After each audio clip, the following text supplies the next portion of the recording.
Halo semuanya, perkenalkan, nama saya Aska Muhammad Fadlan dengan NIM L1A022036. Saya di sini dari kelompok 1 dan berikut teman-teman saya.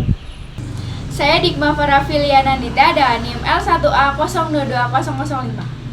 Saya Nadia Mualimah dengan NIM L1A022011. Saya Anita Desita Hami dengan NIM L1A022020. Saya Marsanda Sukmadini dengan NIM L1A022023. Saya Surasmi Soliha dengan NIM L1A022024. Saya Dinda Gicahyaningrum dengan NIM L1A022025. Saya Fatir Afianda dengan NIM L1A022032. Saya Nur Faridatul Ain dengan NIM L1A022035. Saya di sini dan teman-teman saya akan menampilkan video tentang yang pertama dari acara 1 morfologi sungai, acara 2 keanekaragaman ikan, acara 3 makrozoobenthos, acara 4 perifiton, acara 5 kualitas air. Silahkan menonton videonya ya guys. Lokasi yang digunakan untuk pengambilan sampel adalah Sungai Keranji.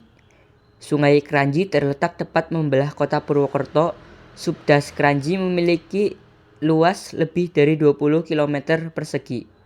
Secara kewilayahan berada di 6 kecamatan, yaitu Kecamatan Patikraja, Kecamatan Baturaden, Kecamatan Purwokerto Utara, Purwokerto Barat, Purwokerto Timur, dan Purwokerto Selatan. Yang pertama, morfologi sungai.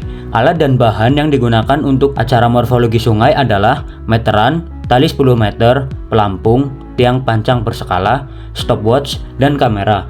Cara kerja yang dilakukan pada acara morfologi sungai. Yang pertama, diukur lebar sungai menggunakan meteran. Tentukan 3 titik dari lokasi sampling untuk mengukur lebar sungai. Yang kedua, ukur kedalaman sungai menggunakan tiang pancang berskala. Kedalaman diukur dari masing-masing 3 lebar sungai yang sudah diukur sebelumnya. Kedalaman diukur pada bagian pinggir dan tengah sungai. Yang ketiga, ukur kecepatan arus dengan menggunakan pelampung botol yang diikatkan pada tali 10 meter.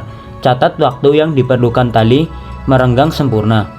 Hitung kecepatan arusnya dengan satuan meter per sekon. Yang keempat, hitung nilai debit air sungai. Dan yang terakhir, hitung nilai persentase tutupan kanopi dengan menggunakan kamera yang dihadapkan ke atas. Acara yang kedua yaitu keanekaragaman ikan. Alat dan bahan yang digunakan pada acara ini adalah ikan hasil tangkapan, kantong plastik, milimeter blok, alat tulis, nampan, timbangan, dan penggaris. Cara kerja yang dilakukan pada praktikum ini yang pertama adalah dapatkan ikan hasil tangkapan di setiap bagian sungai, hulu, tengah, hilir. Yang kedua, kelompokkan ikan yang telah didapat sesuai dengan masing-masing spesies. Selanjutnya, hitung jumlah ikan per masing-masing kelompok spesies. Yang ketiga, gambarkan masing-masing spesies ikan pada tabel yang tersedia. Ukur panjang ikan dan tuliskan ciri-ciri morfologi ikan tersebut.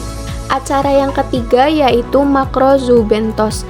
Alat dan bahan yang disiapkan di acara ini adalah transek berpatok ukuran 30 x 30 cm atau pipa paralon diameter 6 inch tinggi 30 cm dengan skala ketinggian per 10 cm atau sabernet, papan triplek, saringan berukuran mesh 1 x 1 mm, pinset, baki atau nampan plastik, formalin, aquades, botol atau plastik sampel, label, mikroskop atau lup, milimeter blok yang dilaminating.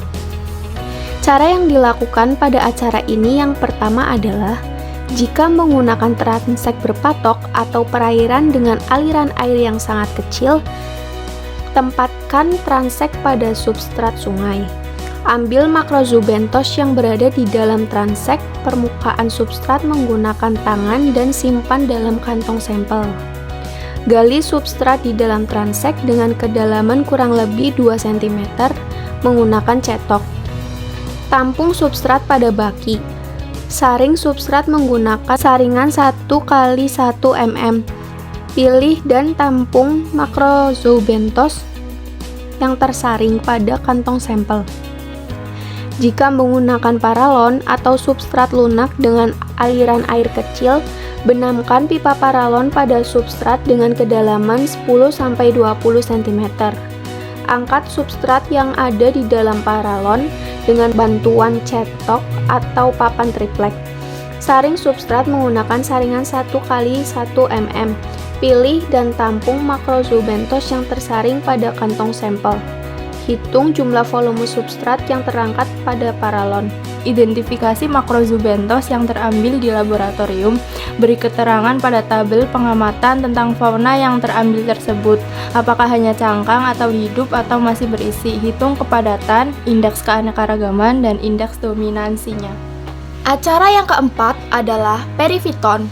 Alat dan bahan yang digunakan pada acara ini adalah batu dengan permukaan licin yang diambil di tengah perairan, pisau cutter atau sikat, baki plastik, aquades, botol sampel, formalin, lugol, mikroskop, kaca preparat, cover glass, pipet tetes, ketelitian 0,05 ml.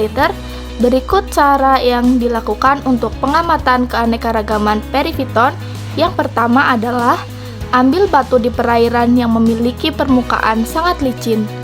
Letakkan batu di atas baki, sikat bagian permukaan yang licin dari batu sambil disemprot atau diguyur dengan aquades sampai permukaan batu menjadi bersih dan kesat. Hasil tampungan air dimasukkan ke dalam botol sampel, kemudian diawetkan menggunakan lugol dan formalin. Dan jangan terpapar cahaya matahari langsung. Sampel dibawa ke laboratorium untuk diamati di bawah mikroskop. Pengamatan periviton di bawah mikroskop dilakukan setidaknya pengulangan untuk masing-masing stasiun. Catat jenis periviton yang ditemukan 3 kali. Identifikasi periviton dapat menggunakan buku. Untuk pengamatan keanekaragaman dan kelimpahan periviton mikroalga yang pertama adalah tuang aquades ke dalam botol sampel sebanyak 20 ml. Ambil batu di perairan yang memiliki permukaan sangat licin atau terlihat seperti ada lumut yang menempel. Letakkan batu di atas baki, kerok bagian batu yang licin menggunakan pisau cutter seluas 3x3 cm. Hasil kerokan batu dimasukkan ke dalam botol sampel yang telah berisi aquades. Sampel periviton di dalam botol diberi larutan lugol dan formalin sebagai pengawet. Dan jangan terpapar cahaya matahari langsung. Sampel dibawa ke laboratorium untuk diamati di bawah mikroskop. Pengamatan periviton di bawah mikroskop dilakukan setidaknya 3 kali pengulangan untuk masing-masing stasiun dengan 20 lapang pandang. Catat jenis periviton yang ditemukan beserta jumlahnya. Identifikasi periviton dapat menggunakan buku identifikasi plankton. Buat struktur komunitas berdasarkan data periviton yang telah ditemukan dan diidentifikasi. Hitung nilai kelimpahan untuk masing-masing spesies maupun kelimpahan totalnya. Hitung pula nilai indeks keanekaragaman dan indeks dominansinya. Acara selanjutnya yaitu kualitas air. Alat dan bahan yang digunakan pada praktikum ini adalah botol Winkler 250 ml, spuit, kertas pH, pipet tetes ketelitian 0,05, water quality checker, Sachidis MnSO4, KOHKI, H2SO4, Na2S2O3, labu Erlenmeyer, kertas HPS laminating. Cara kerja untuk pengukuran oksigen terlarut yang pertama adalah ambil air menggunakan botol Winkler sebanyak 250 ml tanpa ada gelembung. Tambahkan berturut-turut larutan MnSO4 dan KOHKI masing-masing sebanyak 1 ml. Gunakan pipet ukur atau jarum suntik. Biarkan sesaat sampai endapan terbentuk. Tambahkan H2SO4 pekat ke dalam botol, lalu dikocok sampai endapan larut. Diambil sebanyak 100 ml dan pindahkan ke dalam labu Erlenmeyer. Titrasi dengan larutan Na2S2O sampai larutan berwarna kuning muda. Tambahkan 10 tetes indikator amilum hingga berwarna biru. Titrasi kembali dengan larutan Na2S2O sampai warna biru hilang. Titrasi duplo dan hasilnya dirata-rata. Cara yang dilakukan untuk pengukuran pH adalah celupkan kertas pH ke dalam air, samakan perubahan warna pada kertas dengan skala pH yang tercantum. Dicatat hasilnya cara yang dilakukan. Pengukuran warna air adalah pengamatan warna air dilakukan dengan menggunakan organoleptik. Warna yang tampak dapat berupa coklat, merah, dan hitam, bening, dan sebagainya, dan hasilnya pun dicatat. Cara yang dilakukan untuk pengukuran bau adalah ambil sampel air yang akan diteliti dengan botol sampel yang terbuat dari gelas. Kemudian lakukan penentuan bau air sedini mungkin setelah sampel air diambil. Tetapi bila tidak dapat langsung dilakukan pembauan, maka sebaiknya simpan dalam kondisi dingin. Periksa botol sampel secara organoleptik dengan bantuan hidung untuk menentukan apakah berbau spesifik atau tidak, dan bau yang tercium dicatat. Cara yang dilakukan untuk pengukuran suhu adalah menggunakan termometer raksa. Dengan satuan Celcius dicelupkan ke dalam badan air yang akan diteliti selama kurang lebih 10 menit. Dengan cara dipegang bagian talinya. Termometer kemudian diamati. Ketika posisi termometer masih berada di dalam air, lakukan pencatatan setelah skala menunjukkan angka yang konstan. Selanjutnya, cara untuk pengukuran kecerahan adalah menggunakan lempeng sechidis yang diikat dengan tali lalu dimasukkan ke dalam air. Kemudian, lakukan pengamatan sampai warna putih pada sechidik tidak terlihat lagi. Lalu, ukur tali sesuai dengan sechidik pada kedalaman air tertentu. Selanjutnya, lakukan pengukuran kembali pengamatan warna hitam pada sechidik sampai tidak terlihat untuk mengetahui kedalaman sungai tersebut dan catat hasilnya. Berikut penjelasan mengenai peranan di ekosistem perairan dari biota yang kita ambil. Perifiton merupakan komunitas kompleks dari mikrobiota yang menempel pada substrat organik maupun anorganik, hidup ataupun mati. Perifiton memiliki peran penting yakni menjaga keseimbangan rantai makanan pada ekosistem perairan daratan. Perifiton berfungsi sebagai biofilter dan indikator kualitas perairan. Perifiton juga berperan sebagai alternatif pakan alami ikan herbivora. Secara umum, spesies perifiton bersifat menetap dalam waktu yang lama dan mampu merespon bahan polutan terlarut, sehingga mampu memberikan informasi tentang kondisi kualitas suatu perairan yang sebenarnya. Respon yang ditunjukkan oleh perifiton dengan adanya perubahan komponen, terutama pada struktur dan fungsinya seperti komposisi, jumlah, dan kelimpahannya dalam rantai makanan.